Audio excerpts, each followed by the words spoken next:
Il y a une chose que les hommes qui ont un bon statut social ne te diront jamais. Ce n'est pas leur secret le plus gardé, mais c'est probablement l'un des plus puissants. Ce secret n'a rien à voir avec leur argent ni leur réseau. Il ne concerne pas non plus leur apparence, leur assurance ou leur façon de parler. C'est leur capacité à n'avoir besoin de rien venant de toi. Ils ne cherchent pas l'approbation, la validation, le regard, ni même l'attention. Et paradoxalement, c'est précisément cette indépendance qui fait que tu veux leur en donner. Aujourd'hui, je vais te montrer pourquoi le besoin est la plus grande menace pour ton statut social. Pourquoi chaque fois que tu cherches à être validé, remarqué, choisi, tu te sabotes toi-même. Et surtout, je vais te montrer comment construire ce que Machiavel appelait la véritable puissance. Non pas la domination des autres, mais la maîtrise absolue de soi. Ce que tu vas entendre n'est pas agréable à entendre, mais ce dont tu as besoin est rarement agréable. Parce que sortir de ta zone de confort est le seul et unique moyen de progresser. Alors, plongeons dans le vif du sujet. En 1513, Niccolò Machiavelli est arrêté. Il avait servi la République florentine pendant 14 ans avec une loyauté sans faille. Il avait négocié avec des papes, des rois, des condottieri. Il avait construit des alliances, géré des crises, mis son intelligence au service du bien commun. Et en une nuit, tout s'est effondré. On le jette en prison sous prétexte de complot. On le torture. Il nie. Personne ne l'écoute. Ceux qui l'avaient protégé signent les papiers de sa condamnation. Ce qui se passe dans cette cellule est intéressant. Parce que dans la douleur, Machiavel ne cherche pas à être sauvé. Il n'implore rien. Il n'envoie pas de message désespéré. Il observe, il analyse, il comprend. Il comprend pourquoi il a perdu. Sa perte est indifférente à sa compétence. Il a toujours été loyal, mais il a cru que la loyauté était réciproque. Il avait placé sa confiance, son énergie, sa sécurité dans des institutions extérieures, dans des hommes qui n'avaient pour seule boussole que leur propre intérêt. Il avait eu besoin d'eux pour exister. Et c'est cette dépendance qui l'avait rendu vulnérable. Quand il sort de prison, il s'exile immédiatement à la campagne pour écrire Le Prince. Il ne rédige pas un manuel de manipulation. Il rédige un guide de lucidité, une analyse froide de la façon dont le pouvoir fonctionne réellement, dépouillé de toute illusion sentimentale. Et sa première leçon, celle qui traverse chaque page comme une lame, c'est celle-ci. L'homme dans le besoin peut toujours être contrôlé. Maintenant, transpose ça à ta vie. Quand tu entres dans une pièce et que tu cherches à voir si tu plais aux gens, les gens le sentent. C'est loin d'être conscient, mais ils le sentent. Dans la façon dont tu t'adaptes à leur humeur, dans la façon dont tu modères ton opinion pour éviter le conflit, dans la façon dont tu ris un peu trop fort à leurs blagues, dans la façon dont tu surveilles leurs réactions pour ajuster ton comportement, ils le sentent. Ce signal invisible s'appelle le besoin de validation. Et dans la hiérarchie sociale, il te place automatiquement en bas. Pourquoi ? Parce que le pouvoir social ne se mesure pas à ce que tu possèdes. Il se mesure à ce dont tu as besoin. Celui qui n'a besoin de rien est libre de toute pression. Celui qui a besoin de quelque chose sera toujours redevable à celui qui peut le lui donner. Ce n'est pas une théorie abstraite. C'est une mécanique que tu observes tous les jours. L'homme qui n'a pas besoin du poste qu'il postule négocie son salaire avec une clarté redoutable. L'homme qui n'a pas besoin de cette relation particulière n'en devient que plus désirable aux yeux de l'autre. L'homme qui n'a pas besoin d'être aimé peut entrer dans une pièce avec une présence que rien ne peut imiter. Et celui qui a besoin, il supplie sans ouvrir la bouche. Il négocie depuis une position de faiblesse. Il attire inconsciemment le mépris de ceux qu'il cherche à séduire. Machiavel ne disait pas que les émotions sont mauvaises. Il disait que les laisser gouverner tes décisions est une erreur stratégique. Parce que quelqu'un qui connaît tes besoins connaît tes leviers. Et quelqu'un qui connaît tes leviers peut te faire n'importe quoi. Pense à la dernière fois où tu as fortement voulu quelque chose, un poste, une opportunité, l'approbation d'une personne en particulier. Est-ce que ce désir t'a rendu plus fort ou plus fragile? Est-ce qu'il t'a donné de la clarté ou est-ce qu'il a brouillé ton jugement? Est-ce qu'il t'a rapproché de ce que tu voulais? Ou est-ce que les autres ont senti ta faim et en ont joué? La réponse est presque toujours la même. Le besoin visible affaibli. Le besoin caché aussi, mais moins vite. L'absence de besoin, la vraie absence, pas la façade, est la position de négociation la plus puissante qui existe. Et cette position ne s'obtient pas en faisant semblant. Elle s'obtient en construisant quelque chose à l'intérieur de soi qui rend les validations extérieures superflues. C'est ce que nous allons explorer. Il existe un phénomène que les psychologues sociaux ont documenté depuis des décennies et que les hommes à haut statut social appliquent instinctivement sans jamais l'avoir nommé. La valeur perçue d'une présence est inversement proportionnelle à sa disponibilité. Autrement dit, plus tu es disponible, moins tu as de valeur aux yeux des autres. Bien sûr, les gens ne sont pas mauvais, mais c'est ainsi que fonctionne le cerveau humain. Ce qui est rare est précieux, ce qui est abondant est banal. Tu connais cet homme dans ton cercle social qui semble ne jamais courir après personne. Il ne répond pas immédiatement à tous les messages. Il ne se justifie pas quand il annule un plan.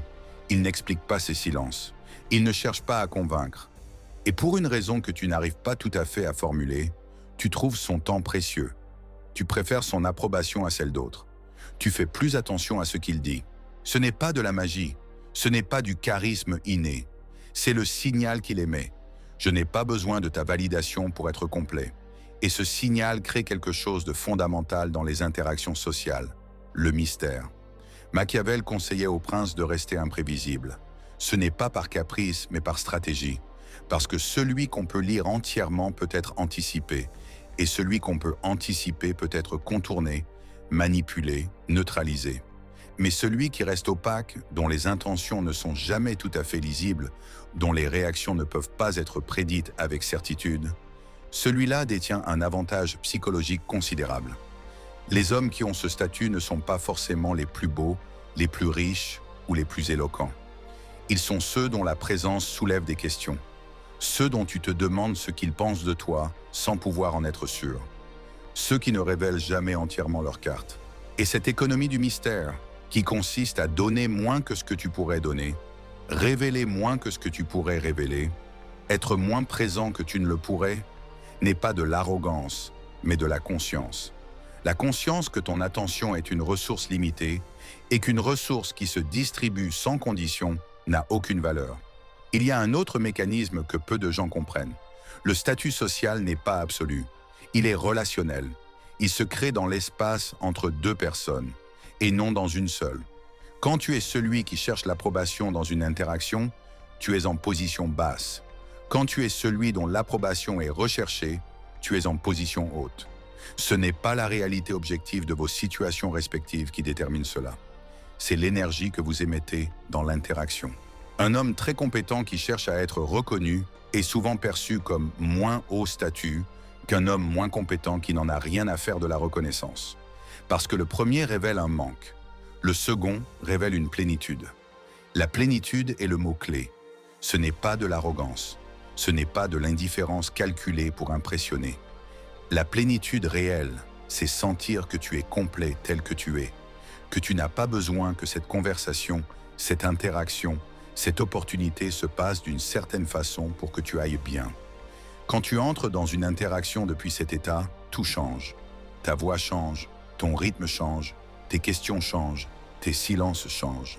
Et les gens le ressentent comme quelque chose qu'ils n'arrivent pas forcément à nommer, mais qui les attire ou les dérange. Maintenant, pose-toi ces questions très honnêtement. Est-ce que tu es celui qu'on cherche ou celui qui cherche? Est-ce que tu crées de l'attente ou est-ce que tu attends? Est-ce que les gens se demandent ce que tu penses ou est-ce que tu leur dis systématiquement ce que tu penses avant même qu'ils le demandent? La réponse à ces questions définit ton statut social actuel. Ça n'a rien à voir avec ton salaire, tes diplômes, ta voiture. Ton statut social réel se mesure à la quantité de besoins que tu portes en toi quand tu entres dans une pièce. Et la bonne nouvelle, c'est que ce besoin peut être éliminé. Tu n'as pas besoin de devenir froid ni distant. Mais c'est accessible si toi deviens quelque chose de totalement différent, souverain. La plupart des hommes qui entendent parler de détachement font une erreur fondamentale. Ils confondent le détachement avec l'indifférence. Ils pensent que se détacher signifie ne plus rien ressentir, ne plus s'investir, devenir une sorte de bloc de marbre émotionnel qui traverse la vie sans être touché par rien. C'est précisément le contraire. La souveraineté intérieure n'est pas l'absence de sentiments. C'est la capacité de ressentir profondément sans être gouverné par ce qu'on ressent. Un homme souverain peut être en colère sans laisser sa colère dicter ses décisions. Il peut désirer profondément sans laisser son désir contrôler son comportement. Il peut s'investir dans une relation, dans un projet, dans une ambition, sans avoir placé son identité entière dans le résultat de cet investissement. C'est ce que Machiavel synthétise dans sa métaphore la plus célèbre. Le lion et le renard. Le lion a la force, le renard a la ruse. Mais aucun des deux ne réagit par peur. Aucun des deux ne prend de décision sous l'effet de la panique, du manque ou du besoin d'approbation. Le lion n'attaque pas parce qu'il est en colère. Il attaque parce qu'il a choisi d'attaquer. Le renard ne se retire pas parce qu'il a peur. Il se retire parce que c'est la stratégie correcte. L'émotion informe.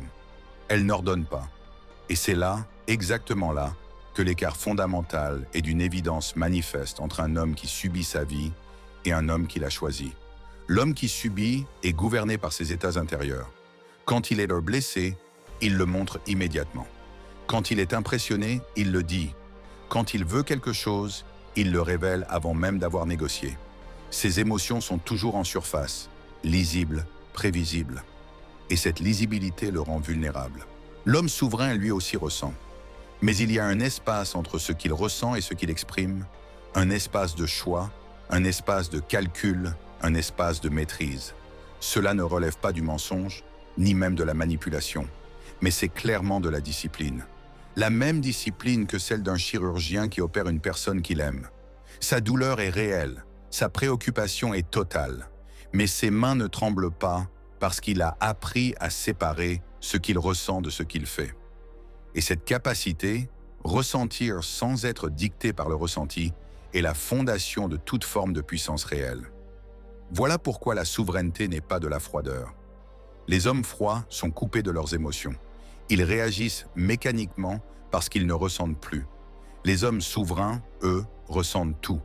Mais ils ont construit une gouvernance intérieure suffisamment solide pour que leurs émotions soient des informations et non des commandes. Il y a une distinction que les stoïciens, Sénèque, Marc Aurèle ou Épictète, ont passé leur vie à affiner et qui rejoint exactement ce que Machiavel avait observé dans les cours royales. La distinction entre ce qui dépend de toi et ce qui n'en dépend pas. Ce qui dépend de toi, ce sont tes choix, tes réactions, tes efforts, ta façon d'interpréter les événements. Ce qui ne dépend pas de toi, ce sont les décisions des autres, leur jugement de toi, les résultats de tes actions, ce que le monde décide de faire avec ce que tu construis. L'homme non souverain mélange les deux en permanence. Il souffre de ce qu'il ne peut pas contrôler et néglige ce qu'il pourrait. Il se bat contre les marées et laisse son jardin à l'abandon. L'homme souverain fait le tri, avec une lucidité presque clinique. Ce que je peux maîtriser, j'y mets toute mon énergie. Ce que je ne peux pas maîtriser, je l'observe, je l'accepte comme une information et je passe. Cette économie d'énergie est elle-même une forme de pouvoir, parce que pendant que les autres s'épuisent à vouloir contrôler ce qui leur échappe, l'homme souverain consolide ce qu'il contrôle. Concrètement, ce que ça signifie dans ta vie sociale, quand quelqu'un te provoque, tu ne mords pas, tu observes, tu notes. Et tu réponds, si tu choisis de répondre, selon ta stratégie et non selon ton émotion. Quand quelqu'un cherche à te lire, à détecter ce que tu ressens pour ajuster sa posture en conséquence, il ne trouve pas de prise, parce que tu ne révèles rien qu'il ne mérite de voir. Quand quelqu'un cherche à te déstabiliser par une critique, un rejet ou une comparaison défavorable, tu restes calme. Ça ne signifie pas que ça ne t'affecte pas, mais ça signifie objectivement que ton identité ne dépend pas de son approbation. Et c'est ce point qui constitue l'identité indépendante de l'approbation extérieure, qui est le cœur de la souveraineté. Ton identité n'est pas ce que les autres pensent de toi. Ton identité est ce que tu penses de toi-même quand personne ne regarde, quand tu es seul avec toi-même. Quand tu atteins cet état, quelque chose de remarquable se produit dans tes interactions sociales. Tu deviens ce que les gens cherchent, sans savoir qu'ils le cherchent. Quelqu'un qui n'a pas besoin d'eux. Et paradoxalement, c'est précisément ça qui les attire. La souveraineté intérieure n'est pas un état qu'on atteint une fois pour toutes. C'est une pratique quotidienne, c'est même une discipline à part entière. Voici les 4 éléments concrets qui la construisent. Premier élément, l'espace entre le stimulus et la réponse. Viktor Frankl, neuropsychiatre, a survécu à 3 camps de concentration et a écrit quelque chose qui a changé la façon dont je pense au pouvoir personnel. Entre le stimulus et la réponse, Il y a un espace. Dans cet espace réside notre liberté. La plupart des hommes n'ont pas d'espace. Quelqu'un dit quelque chose et ils répondent immédiatement. Quelqu'un ne les rappelle pas et ils envoient un message. Quelqu'un les regarde d'une certaine façon et ils ajustent leur comportement. Stimulus, réponse. Aucun espace. Construire cet espace est la première discipline du prince intérieur. En pratique, la prochaine fois que tu ressens une impulsion forte, envoyer ce message, justifier ta position, réagir à une provocation, arrête-toi une minute, juste une minute. Tu n'as pas besoin de t'arrêter pour toujours, juste une minute. Identifie précisément ce que tu ressens. Je ressens de la colère, je ressens du manque, je ressens de l'impatience. Le fait d'identifier en toute honnêteté crée de la distance. Tu n'es plus l'émotion, tu es celui qui l'observe. Et en tant qu'observateur, tu peux choisir ce que tu en fais. Cette pratique, répétée chaque jour, construit quelque chose qu'on appelle la régulation émotionnelle. Et la régulation émotionnelle est, dans n'importe quelle interaction sociale, l'avantage le plus dévastateur qu'un homme puisse avoir. Deuxième élément, le retrait sans explication. Il existe une loi sociale que personne n'enseigne explicitement, mais que tous les hommes à haut statut appliquent. La justification est une forme de supplication. Quand tu expliques pourquoi tu fais quelque chose, quand tu te justifies avant qu'on te le demande, quand tu t'assures que l'autre comprend et approuve ta décision, tu demandes implicitement sa permission. Et demander la permission, c'est reconnaître que son approbation a du pouvoir sur toi. Les hommes souverains ne se justifient pas par arrogance, par cohérence. Leur vie est leur vie. Leurs décisions sont leurs décisions. Ils n'ont pas besoin que tu comprennes pour être en paix avec eux-mêmes. En pratique, cela s'applique à une situation précise, le retrait. Quand une situation ne te convient plus, que ce soit dans une relation, dans un groupe, voire une dynamique sociale qui te vide, retire-toi simplement, calmement, définitivement. Sans discours, sans reproche, sans chercher à faire comprendre ton point de vue. La tentation est immense d'expliquer, de faire comprendre, d'obtenir une reconnaissance de la part de l'autre que tu as été lésé, que tu as raison de partir, que ta décision est justifiée. Cette tentation est le dernier piège du besoin de validation. Tu n'as plus besoin de leur présence, mais tu as encore besoin de leur accord. Résiste. Le silence est la réponse des puissants. Quand tu pars sans un mot, deux choses se produisent simultanément. D'abord, tu te libères toi-même. Ensuite, tu ne t'épuises plus dans une confrontation dont tu n'as jamais eu besoin. Enfin, tu préserves ton énergie pour ce qui mérite vraiment ton attention. C'est le paradoxe que Machiavel avait compris. Lorsque ton absence crée un vide que l'autre ressent bien plus intensément que n'importe quelle explication, les questions qu'il se pose sur ton silence pèsent plus lourd que n'importe quelle phrase que tu aurais pu prononcer. Ce qui ne se dit pas résonne toujours plus fort que ce qui est dit. Pense au célèbre dicton « La parole est d'argent, mais le silence est d'or ». Il y a une nuance importante ici. Le retrait sans explication n'est pas de la lâcheté, ni fuir un conflit qu'on devrait affronter. C'est plutôt reconnaître que certaines conversations n'ont pas de gain possible, que certaines personnes n'entendent pas parce qu'elles ne veulent pas entendre, que ton énergie dépensée à convaincre quelqu'un qui a décidé de ne pas être convaincu est une énergie gaspillée. L'homme souverain sait faire la distinction. Il affronte ce qui mérite d'être affronté. Et il tourne le dos à ce qui mérite d'être ignoré, sans confusion entre les deux. Troisième élément, l'action sans témoin. Il y a une question que la plupart des hommes ne se posent jamais parce qu'elle est inconfortable. Que ferais-tu si personne ne pouvait jamais le savoir? Est-ce que tu travaillerais autant sur ton projet si personne ne pouvait voir ton travail? Est-ce que tu t'entraînerais aussi régulièrement si tu ne pouvais jamais le documenter? Est-ce que tu prendrais les mêmes décisions si personne ne pouvait en être impressionné?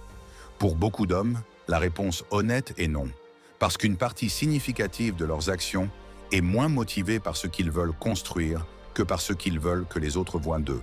C'est le signe le plus révélateur de la dépendance à la validation extérieure. Et c'est l'une des raisons pour lesquelles beaucoup d'hommes ont des difficultés à construire quelque chose de solide. Ils construisent pour être vus et non pour construire. La troisième discipline du prince intérieur est l'action sans témoin. Agir parce que c'est aligné avec qui tu es. Travailler parce que tu es animé par le besoin d'excellence et non parce que quelqu'un pourrait l'apprécier. Avancer parce que c'est la bonne direction et non parce qu'on t'applaudira au bout de la route. Cette forme d'autonomie, faire sans avoir besoin d'être vu, est paradoxalement celle qui finit par être la plus visible. Clairement, les gens sentent moins la différence entre quelqu'un qui cherche à impressionner et quelqu'un qui est simplement en train de vivre sa mission. L'un exprime un léger désespoir, l'autre irradie quelque chose de rare, la certitude. Et la certitude, où qu'elle soit, est toujours l'énergie la plus magnétique. Un homme qui fait ce qu'il a à faire, sans attendre d'applaudissements, sans vérifier si on le regarde, sans ajuster son travail en fonction de l'audience potentielle, devient progressivement quelqu'un que peu de gens arrivent à être, c'est-à-dire souverain de son propre temps et de sa propre énergie. Quand les résultats arrivent, et ils arrivent, pour l'homme qui travaille avec cette constance, ils arrivent avec quelque chose d'encore plus précieux que la réussite elle-même. Ils arrivent avec l'évidence que tu les mérites, que personne ne te les a donnés, que tu n'as pas eu besoin que quelqu'un te regarde pour les obtenir. C'est une forme de liberté que l'argent ne peut pas acheter et que le statut social ne peut pas conférer. Elle vient uniquement de l'intérieur. Quatrième élément, le choix conscient de tes investissements. Le dernier élément est peut-être le plus redoutable, parce qu'il exige la forme de lucidité la plus difficile.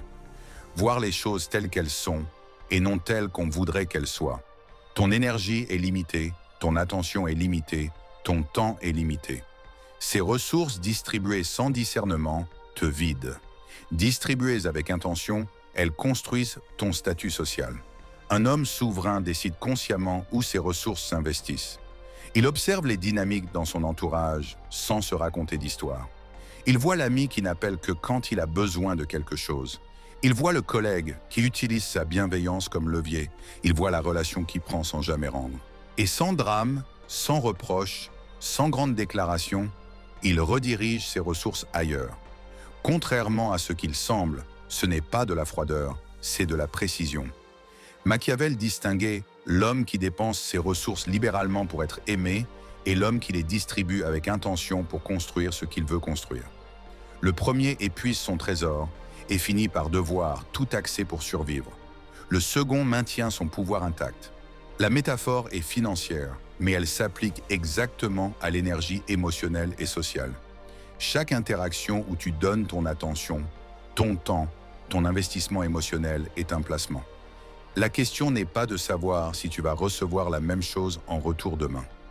La question est de savoir si cet investissement te construit ou te vide. Et quand il te vide systématiquement, la décision d'un homme souverain est simple. Il redirige, sans haine, sans culpabilité, sans besoin de faire comprendre que c'est leur faute. C'est son énergie et c'est son choix. Il y a une dernière chose sur ce point. Le choix conscient de tes investissements s'applique aussi à toi-même, à tes pensées, à ce que tu permets à ton esprit de ruminer. Chaque minute passée à rejouer une conversation passée, à t'imaginer comment les autres te perçoivent, à construire des scénarios sur ce qu'ils pensent de toi en ce moment, c'est de l'énergie qui ne va pas vers ce que tu construis. L'homme souverain dirige son attention comme une ressource rare qu'elle est. Donc vers l'avant, vers ce qui lui appartient, vers ce qui peut être construit. Machiavel est mort pauvre, oublié des Médicis qu'il avait cherché à servir, exilé de la vie politique qu'il avait choisi d'étudier toute sa vie. Et pourtant, plus de 5 siècles après sa mort, son nom est prononcé chaque jour par des hommes qui n'ont aucune idée du reste de son époque. En fait, il avait compris quelque chose que les hommes passent leur vie à fuir. La seule chose qui ne peut pas être prise est ce qui réside à l'intérieur. Sa dignité dans cette cellule, il ne pouvait pas la toucher. Sa lucidité dans cet exil, il ne pouvait pas l'effacer.